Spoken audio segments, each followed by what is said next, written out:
രാധെ, ഭഗവാൻ കൃഷ്ണൻ്റെ ഏറ്റവും പ്രിയപ്പെട്ടവളായ രാധ ശരിക്കും എങ്ങനെയാണ് ഉണ്ടായത് എന്നുള്ള കഥ നിങ്ങൾക്കറിയോ? ഞാനൊരു ഐതിഹ്യം പറഞ്ഞുതരാം.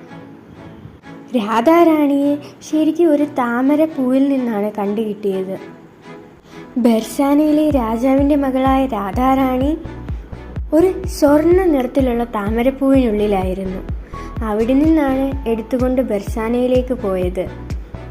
പക്ഷേ അവിടെ ഒരു പ്രശ്നമുണ്ടായിരുന്നു. രാധാറാണി കണ്ണുകൾ തുറന്നില്ല. എത്ര ദിവസം കഴിഞ്ഞിട്ടും ഒരു 10 ദിവസം കഴിഞ്ഞ് നാരദമുനി അവിടേക്ക് രാധാറാണിയെ കാണുവാനായി വന്നു. അപ്പോൾ പറഞ്ഞു, രാജാവേ, തനിക്കൊരു പെൺകുട്ടി പിറന്നിരിക്കുകയാണ്, ഒരു ഉത്സവം തന്നെ നടത്തിക്കൂടെ എന്ന് രാജാവിൻ്റെ അടുത്ത് ചോദിക്കുകയുണ്ടായി.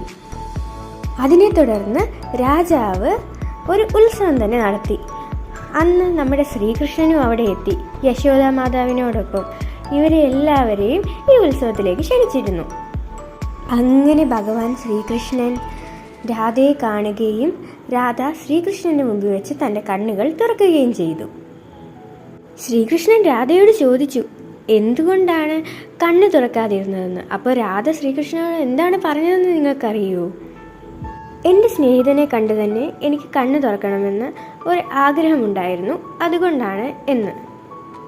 ബെർസാനയിലെ രാജകുമാരിയായ രാധാറാണിയുടെ അറിയപ്പെടുന്ന പേരെന്താണെന്ന് നിങ്ങൾക്കറിയോ? ബെർസാനെ വാലി രാധ.